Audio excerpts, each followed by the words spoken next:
In enterprise marketing, there is a common assumption that knowing a customer's likelihood to buy or churn is enough to dictate a strategy. But if data identifies a cohort 95% likely to renew, sending a $20 discount destroys profit margin. You subsidize an action already guaranteed. Conversely, targeting lost causes consumes marketing spend with zero possibility of conversion. These users represent a total drain on margin.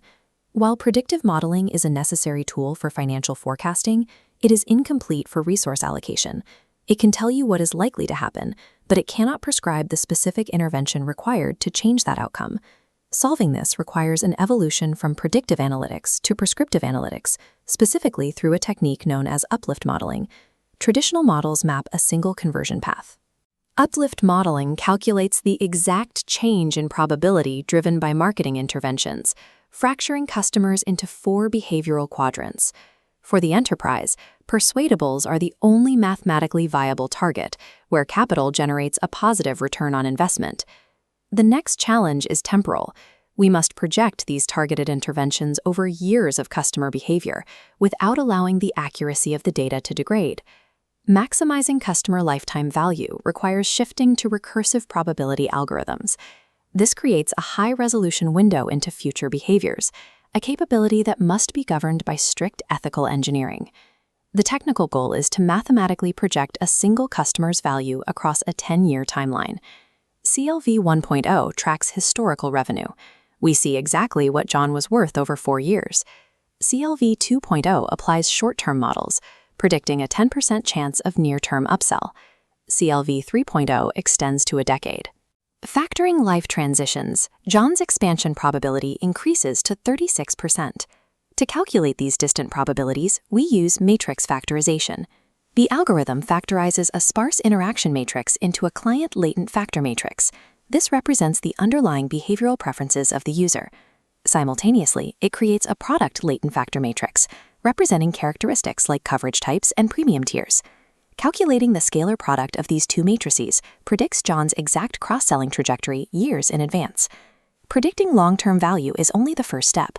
Next, we must engineer the shift in that value. We reintroduce uplift modeling to isolate the specific delta of an intervention. Look at how identical probability vectors diverge under different inputs, an email versus a direct phone call. The email provides a measured increase, but the phone call generates a significantly higher vector. Uplift measures the precise numerical gap between these outcomes. This delta proves whether the intervention caused the behavior or if the user was going to act regardless of the contact. If the user is a sure thing, the delta is 0. Reaching out is an unnecessary expense. If they are a lost cause, the delta is also 0. The intervention has no effect. Isolating this delta allows a business to move from passive data collection to targeted behavioral levers. The primary challenge here is that every customer is at a different stage in their life cycle. Traditional survival analysis and Cox proportional hazard models struggle to maintain accuracy over long-term windows. Modeling nonlinear interactions across years of inactivity is computationally complex. The systemic solution is to treat time to event as a series of binary classification problems using gradient boosting. Data teams train a highly accurate model on a short-term window, like 15 days. Applied recursively, stacking these windows projects long-term probabilities without losing recent data's accuracy. To calculate the probability for a customer inactive for 60 days, we use this recursive formula. P1 is the probability of a transaction in the initial 15-day window. We add this to the probability that they do not transact. We then multiply that probability of inaction by the likelihood of them transacting in the subsequent window. This systemic approach allows algorithms to project massive long-term behaviors using the high-fidelity accuracy of our short-term data. But this mathematical precision hides a psychological cost. When combined, these models routinely generate 380% higher conversion rates than traditional targeting. Here is the exploitation paradox. An algorithm optimizing purely for conversion will naturally select for populations with the lowest resistance to the offer. Statistically, the lowest resistance to an upsell often correlates with vulnerable psychological states. Matrix factorization identifies latent behavioral signatures.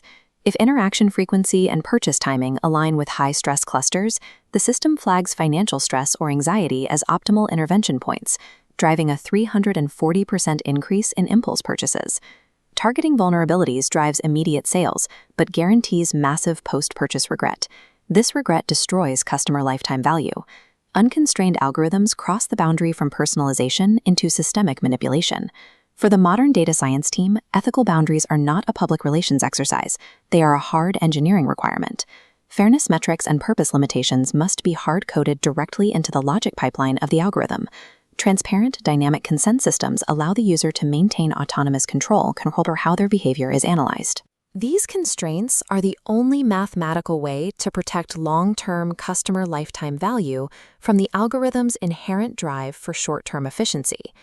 Prescriptive analytics provide a sustainable competitive advantage only when bounded by rigorous ethical engineering.